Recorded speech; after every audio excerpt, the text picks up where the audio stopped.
हाल ही में चुनाव आयोग द्वारा 2 राज्यों के विधानसभा चुनावों का आयोजन किया गया।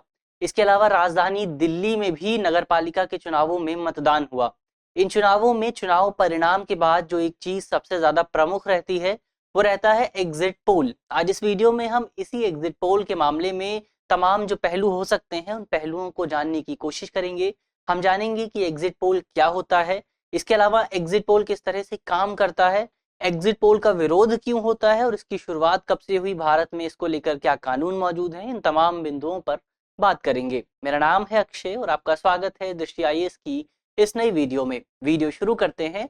सबसे पहले वीडियो की रूपरेखा को समझ लेते हैं, यानी उन बिंदुओं की बात कर लेते हैं जिनके माध्यम से हम अपनी चर्चा को आगे बढ़ाएंगे। तो वीडियो में सबसे पहले हम न्यूज यानी खबर की बात करेंगे। इसके बाद एग्जिट पोल क्या होता है उसकी बुनियादी बातों को जानेंगे, उसके इतिहास को समझने की कोशिश करेंगे। इसके अलावा एग्जिट पोल किस तरह से भारत में एग्जिट पोल को लेकर क्या कानून मौजूद हैं, साथ ही एग्जिट पोल का विरोध क्यों किया जाता है, चुनाव आयोग हमेशा से ही एग्जिट पोल के खिलाफ क्यों रहा है, इस पर भी बात करेंगे। साथ ही अन्य देशों में अंतर्राष्ट्रीय स्तर पर एग्जिट पोल को लेकर क्या व्यवस्था है, क्या नियम है, क्या कानून है, उन कानूनों को समझेंगे। अंत में एक प्रश्न की बात करेंगे। प्रश्न जो है वो प्रीलिम्स का है और आप वीडियो में जिन तथ्यों पर चर्चा की जाएगी उनके आधार पर इस प्रश्न को आसानी से हल कर सकते हैं। आज का जो पूरा वीडियो है वो सामान्य अध्ययन प्रश्न पत्र 2 से संबंधित है और आप इसे भारतीय राज्य व्यवस्था और चुनाव जैसे खंडों से जोड़कर देख सकते हैं। चलिए वीडियो शुरू करते हैं। सबसे पहले आज की हमारी न्यूज देख लेते हैं। आज की हमारी जो न्यूज है वो इंडियन एक्सप्रेस के एक्सप्लेन्ड सेक्शन से है। हमारी खबर है What are exit polls and what rules govern them in India? इन स्पष्ट तौर पर बहुत सीधी सी खबर है कि एग्जिट पोल क्या होता है और भारत में एग्जिट पोल को शासित करने के लिए, उसको गवर्न करने के लिए किस तरह के कानून मौजूद हैं। इन्हीं तमाम बिंदुओं पर इस पूरी खबर में बात की गई है। ये तो खबर की बात हुई, अब आगे बढ़ते हैं और सबसे पहले आपके लिए एक खबर भी है। हम जानते हैं कि यूपीएससी की परीक्षा में, इसके अलावा स्टेट पीसीएस की तमाम परीक्षाओं में एनसीईआरटी की भूमिका बहुत ज्यादा जरूरी होती है, बहुत अनिवार्य होती है, खासतौर पर उन बच्चों के लिए जिनका बुनियाद, जिनकी फाउंडेशन खासतौर पर जो इम्पोर्टेंट टॉपिक्स हैं, जो इम्पोर्टेंट विषय हैं, उनमें बहुत कमजोर होती है। तो ऐसे में अपनी बुनियाद को मजबूत करने के लिए, आपकी फाउंडेशन को मजबूत करने के लिए दृष्टि संस्थान द्वारा एनसीईआरटी के एक नए कोर्स की शुरुआत की जा रही है। कोर्स की सबसे बड़ी विशेषता ये है कि ये कोर्स पूरी तरह से ऑनलाइन माध्यम से आयोजित किया जाएगा। तो आपको दिल्ली या फिर इस तरह के तमाम अन्य बड़े शहरों में आने की कोई जरूरत नहीं है। तो आप इस कोर्स का फायदा उठाने के लिए हमसे हमारे नंबर पर संपर्क कर सकते हैं। कोर्स की शुरुआत अगले साल 4 जनवरी 2023 से होगी और फीस भी कोर्स की बहुत ज्यादा कम है। इसके अलावा कई तरह की तमाम विशेषताएं भी मौजूद हैं। आपको 1-on-1 सेशन भी मिलेगा, जूम पर आपको लाइव संवाद की जो व्यवस्था है वो भी प्रदान की जाएगी। तो इस तरह की तमाम विशेषताएं इस पूरे कोर्स में मौजूद हैं। तो कोर्स आपके लिए बहुत ज्यादा लाभदायक साबित हो सकता है और कोर्स का लाभ उठाने के लिए आप हमसे हमारे नंबर पर संपर्क करना बिल्कुल भी ना भूलें। अब आगे बढ़ते हैं और सबसे पहले एग्जिट पोल क्या होता है, एग्जिट पोल के बारे में कुछ बुनियादी बातें जान लेते हैं। तो आपने अक्सर चुनाव पूरा हो जाने के बाद टीवी पर देखा होगा, खासतौर पर न्यूज चैनल पर देखा होगा कि न्यूज चैनल के जो संवाददाता होते हैं, जो एंकर्स होते हैं और वहां के जो विशेषज्ञ होते हैं, वो कुछ आंकड़ों पर चर्चा करते हैं, कुछ आंकड़ों का विश्लेषण करते हैं, जो आंकड़े चुनाव परिणाम से पहले जारी किए जाते हैं उन मीडिया संगठनों द्वारा। तो इन्हीं आंकड़ों को, इन्हीं सर्वेक्षणों को हम एग्जिट पोल कहते हैं। परिभाषिक तौर पर बात करें तो एग्जिट पोल को हम मतदाताओं के सर्वेक्षण के तौर पर देख सकते हैं, जिसमें मुख्य तौर पर उन लोगों को शामिल किया जाता है जो वोट डालकर मतदान केंद्र से बाहर आ रहे होते हैं। यानी जब आप वोट डालकर मतदान केंद्र से बाहर आएंगे तो वहां पर न्यूज चैनल के या फिर जो संगठन इस तरह का सर्वेक्षण करते हैं उन संगठनों के कुछ प्रतिनिधि मौजूद होंगे। वो आपको एक क्वेश्चनायर देंगे, आपको कुछ क्वेश्चंस दिए जाएंगे, कुछ प्रश्न दिए जाएंगे।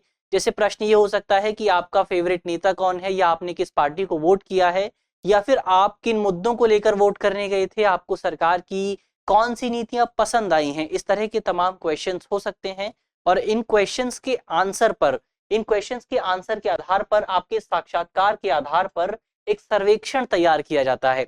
जिससे पता चलता है कि किसी विशेष क्षेत्र में, किसी विशेष कॉन्स्टिट्यूएंसी में कौन सी पार्टी जीतने वाली है और समग्र तौर पर किसी चुनाव में किस पार्टी को सबसे ज्यादा जन समर्थन प्राप्त है। तो इसी पूरे प्रोसेस को, इसी पूरे सर्वेक्षण को एग्जिट पोल कहा जाता है। अब एग्जिट पोल के साथ साथ एक जो शब्द है वो भी बहुत ज्यादा प्रचलित है, ये शब्द है ओपिनियन पोल, यानी जनमत सर्वेक्षण। अब दोनों के बीच सबसे बड़ी विशेषता ये होती है, सबसे बड़ा अंतर ये मौजूद होता है कि ये जो ओपिनियन पोल है ये चुनावों से पहले आयोजित किया जाता है। इसमें भी वही पता चलता है, इससे भी हमें वही चीजें पता चलती हैं जो एग्जिट पोल से पता चलती हैं, लेकिन ओपिनियन पोल को चुनावों से पहले आयोजित किया जाता है, जबकि एग्जिट पोल को चुनावों के बाद आयोजित किया जाता है। तो ये दोनों में बहुत बड़ा अंतर मौजूद है। इसके अलावा एग्जिट पोल के माध्यम से हम ये प्राप्त कर सकते हैं कि किसी विशेष चुनाव के दौरान, किसी विशेष इलेक्शन के दौरान किस पार्टी को, किस दल को सबसे ज्यादा आम लोगों का समर्थन प्राप्त है। तो जिस दल को, जिस पार्टी को सबसे ज्यादा समर्थन प्राप्त होगा तो जाहिर तौर पर जीत भी उसी पार्टी की होगी। इसके अलावा इसके माध्यम से एग्जिट पोल के जरिए तमाम तरह के अन्य पहलुओं को जानने की भी कोशिश की जाती है। जैसे एग्जिट पोल के जरिए हम ये भी जान सकते हैं कि आम लोग किन विषयों को लेकर, किन मुद्दों को लेकर वोट करने गए हैं, या फिर किस व्यक्ति को, कौन लोग चुनाव में जीतने वाले हैं, किस व्यक्ति को सबसे ज्यादा समर्थन प्राप्त है, कौन से चुनाव क्षेत्र में कौन सी पार्टी जीतेगी। इस तरह के तमाम मुद्दों को लेकर जो एग्जिट पोल होता है उसमें आम लोगों का सर्वेक्षण किया जाता है। लेकिन यहाँ सवाल उठता है कि आखिर ये एग्जिट पोल करता कौन है और करवाता कौन है। तो ये जो एग्जिट पोल होते हैं, जो ओपिनियन पोल होते हैं, ये भारत भर में मौजूद तमाम सामाजिक राजनीतिक संगठनों द्वारा किए जाते हैं। कुछ ऐसे पॉलिटिकल ऑर्गेनाइजेशन हैं, कुछ सोशल ऑर्गेनाइजेशन है, सोशो पॉलिटिकल ऑर्गेनाइजेशन है, इन संगठनों द्वारा इस तरह के जो सर्वेक्षण है वो आयोजित किए जाते हैं। और ये सर्वेक्षण मुख्य तौर पर मीडिया संगठनों, जो न्यूज चैनल्स होते हैं, उनके द्वारा कमीशन किए जाते हैं, यानी उनकी मांग के आधार पर इन संगठनों द्वारा ये सर्वेक्षण आयोजित किए जाते हैं। भारत में सबसे पहले इसका इतिहास क्या रहा है उसकी बात करें तो भारत में सबसे पहले साल 1957 में जब भारत में दूसरे लोकसभा चुनाव आयोजित किए गए थे, तो 1957 में पहली बार हमें एग्जिट पोल के आंकड़े देखने को मिले थे, जब उस समय के एक नॉन प्रॉफिट ऑर्गेनाइजेशन द्वारा, Indian institute of public opinion, इस संगठन द्वारा कुछ एग्जिट पोल के आंकड़े एकत्र किए गए थे, उन आंकड़ों को पेश किया गया था आम लोगों के सामने। तो इस तरह से भारत में जो एग्जिट पोल का इतिहास रहा है वो भी बहुत ज्यादा पुराना रहा है। तो ये तो एग्जिट पोल की बात हुई, एग्जिट पोल क्या होता है। अब आगे बढ़ते हैं और भारत में एग्जिट पोल को लेकर भारत का कानून क्या कहता है, भारत में किस तरह के नियम मौजूद हैं, उन नियमों की बात कर लेते हैं। तो हम जानते हैं कि 1957 में भारत में एग्जिट पोल की शुरुआत हुई थी, और 1957 में शुरुआत के बाद से ही भारत में एग्जिट पोल को लेकर कोई शुरुआत में कानून मौजूद नहीं था। लेकिन यहाँ सबसे विशेष बात यह है कि अपनी शुरुआत के बाद से ही एग्जिट पोल की जो पूरी व्यवस्था है वो हमेशा से ही विवादास्पद रही है, हमेशा से ही विवादों के घेरे में घिरी रही है। चुनाव आयोग हमेशा से ही इस पूरी व्यवस्था का विरोध करता रहा है, और इसी विरोध को देखते हुए अंततः साल 1997 में भारत के तत्कालीन मुख्य चुनाव आयुक्त डॉक्टर MS गिल द्वारा एक ऑल पार्टी बैठक आयोजित की गई। सभी पार्टियों को, सभी दलों को मिलाकर एक बैठक का आयोजन किया गया, और इस बैठक के दौरान मुख्य तौर पर एग्जिट पोल और ओपिनियन पोल को लेकर चर्चा की गई, इसकी मेथोडोलॉजी को लेकर चर्चा की गई, इस बात पर चर्चा की गई कि क्या इस तरह की कोई सर्वेक्षण आयोजित किए जाने चाहिए या भी नहीं। और इसी पूरी बैठक के बाद अंततः ये तय किया गया, ये सर्वसम्मति से स्वीकार किया गया कि जो एग्जिट पोल की व्यवस्था है ये पूरी तरह से अवैज्ञानिक है। इसके अलावा इस पूरी व्यवस्था के दौरान सैंपल एकत्र करने, सैंपल आकार और उसकी जो प्रकृति होती है वो भी पक्षपातपूर्ण होती है, बायस्ड होती है। और इसी वजह से इस पूरी बैठक के दौरान सर्वसम्मति से स्वीकार किया गया कि भारत में एग्जिट पोल की व्यवस्था को पूरी तरह से बंद कर दिया जाना चाहिए। इसके बाद साल 1998 में भारत में लोकसभा के चुनाव आयोजित हुए। इसके अलावा कुछ अन्य राज्यों में भी विधानसभा के चुनाव आयोजित हुए, और इन्हीं चुनावों के दौरान इलेक्शन कमीशन द्वारा भारतीय संविधान के अनुच्छेद 324 का उपयोग करते हुए कुछ गाइडलाइंस जारी की गई, कुछ दिशा निर्देश जारी किए गए, और इन दिशा निर्देशों का प्राथमिक उद्देश्य भारत में एग्जिट पोल पर पूरी तरह से प्रतिबंध लगाना था। इन दिशा निर्देशों में ये कहा गया था कि इन दिशा निर्देशों के माध्यम से भारत में एक निश्चित अवधि के लिए, जब भी चुनाव आयोजित होंगे तो एक निश्चित अवधि के लिए इस तरह के सर्वेक्षणों पर रोक लगा दी जाएगी। अब यहाँ पर थोड़ा ठहर लेते हैं और भारतीय संविधान के अनुच्छेद 324 को भी समझ लेते हैं। तो भारतीय संविधान का अनुच्छेद 324 इलेक्शन कमीशन को भारत में विधानसभा के चुनावों में, लोकसभा के चुनावों में, राष्ट्रपति के चुनावों में और उपराष्ट्रपति के चुनाव में तमाम शक्तियां प्रदान करता है। इन चुनावों के नियंत्रण के लिए, इनकी देखरेख के लिए, सुपरविजन के लिए तमाम तरह की शक्तियां प्रदान करता है। और इन्हीं शक्तियों का उपयोग करते हुए साल 1998 में चुनाव आयोग द्वारा इन दिशा निर्देशों को जारी किया गया था। लेकिन जाहिर सी बात है, जब इस तरह की दिशा निर्देश जारी किए जाएंगे तो कई लोग इन दिशा निर्देशों से खुश नहीं होंगे। इसके अलावा इन दिशा निर्देशों में एक निश्चित अवधि तक प्रतिबंध लगाए जाने के अलावा ये भी कहा गया था कि जो भी मीडिया संगठन इस तरह के सर्वेक्षण जारी करेंगे, उन मीडिया संगठनों को सर्वेक्षण के सैंपल आकार को भी बताना होगा, उसकी मेथडोलॉजी को भी बताना होगा, उसके वर्किंग प्रोसेस को भी बताना होगा और साथ ही ये भी बताना होगा कि इस सर्वेक्षण को करने वाली जो ऑर्गेनाइजेशन है, उस ऑर्गेनाइजेशन का बैकग्राउंड क्या है। तो जाहिर तौर पर जब इतने सख्त नियम लागू होंगे तो मीडिया संगठनों द्वारा इसका विरोध किया जाएगा। उस समय भी किया गया था। उस समय की जो प्रिंट और इलेक्ट्रॉनिक मीडिया थी, उसके द्वारा इस पूरी दिशा निर्देश का विरोध किया गया और विरोध स्वरूप तमाम मीडिया संगठन सुप्रीम कोर्ट के पास चले गए। ये मामला सुप्रीम कोर्ट के पास पहुंचा, लेकिन मामले की सुनवाई में बहुत देरी हुई और सुप्रीम कोर्ट ने इन दिशा निर्देशों पर कोई रोक नहीं लगाई। इसके बाद 1998 के चुनाव आयोजित किए गए और हम कह सकते हैं कि 1998 के जो चुनाव थे वो भारत में पहले ऐसे चुनाव थे जिनमें दोनों सर्वेक्षणों यानी एग्जिट पोल और ओपिनियन पोल पर प्रतिबंध लगा दिया गया था, बैन लगा दिया गया था। इसके बाद इलेक्शन कमीशन द्वारा, जब इलेक्शन कमीशन इन नए नियमों को, नए दिशा निर्देशों को लागू करने में सफल रहा, तो इलेक्शन कमीशन द्वारा आगे के चुनावों में भी इन नियमों को लागू करने की कोशिश की गई। लेकिन आगे के चुनावों में जब इन नियमों को लागू करने की कोशिश हुई तो तमाम मीडिया संगठनों द्वारा इन नियमों का विरोध किया गया। उनका कहना था, तमाम मीडिया संगठनों का कहना था कि इलेक्शन कमीशन के पास इस तरह की शक्तियां मौजूद नहीं है कि वो इन दिशा निर्देशों को लागू कर सके। इसके बाद इलेक्शन कमीशन इस पूरे मामले को एक बार फिर से कोर्ट के पास लेकर गया, सुप्रीम कोर्ट के पास लेकर गया और इस संबंध में सर्वोच्च न्यायालय द्वारा एक कॉन्स्टिट्यूशन बेंच का गठन किया गया। कॉन्स्टिट्यूशन बेंच क्या होती है? तो ये कॉन्स्टिट्यूशन बेंच एक ऐसी बेंच होती है, एक ऐसी पीठ होती है जिसमें सर्वोच्च न्यायालय के 5 या फिर 5 से ज्यादा न्यायाधीश मौजूद होते हैं। तो सर्वोच्च न्यायालय द्वारा ऐसी कॉन्स्टिट्यूशन बेंच का गठन हुआ और इस कॉन्स्टिट्यूशन बेंच ने इस मामले की सुनवाई करते हुए अंततः कहा कि इलेक्शन कमीशन के पास इस तरह के दिशा निर्देश लागू करने की कोई भी कानूनी शक्ति मौजूद नहीं है, कोई भी स्टैट्यूटरी बॉडी, कोई भी स्टैट्यूटरी बैकिंग मौजूद नहीं है। इसके बाद इन दिशा निर्देशों को वापस ले लिया गया। इसके बाद आया साल 2004। साल 2004 में इलेक्शन कमीशन द्वारा कानून मंत्रालय के पास एक प्रस्ताव भेजा गया इन्हीं विषयों को लेकर, एग्जिट पोल और ओपिनियन पोल को लेकर।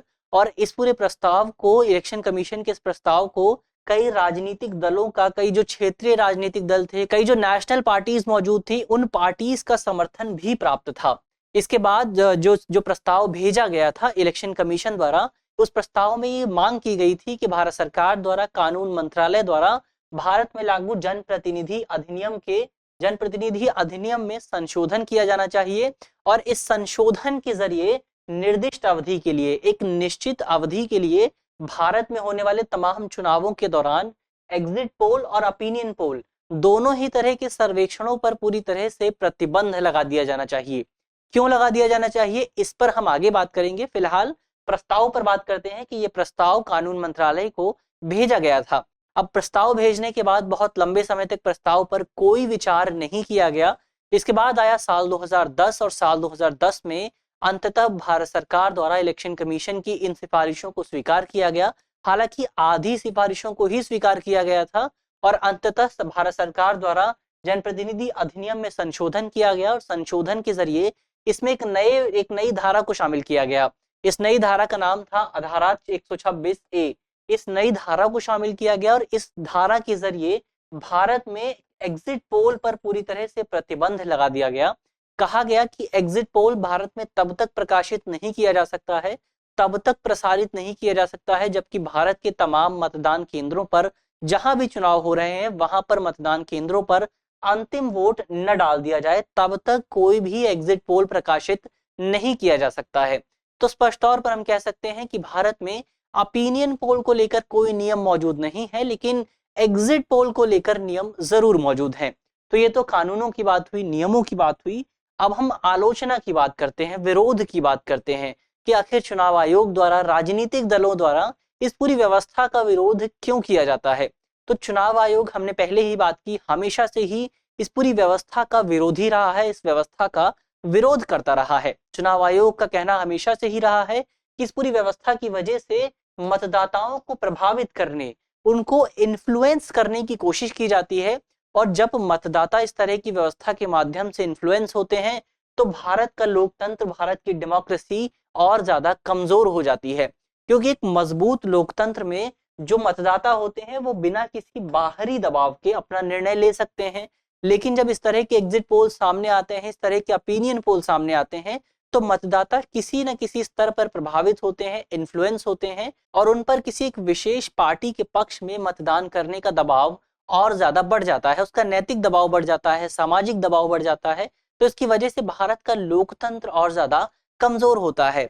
इसके अलावा इसी तर्क का उपयोग करते हुए राजनीतिक दल भी हमेशा से ही इस व्यवस्था का विरोध करते हैं।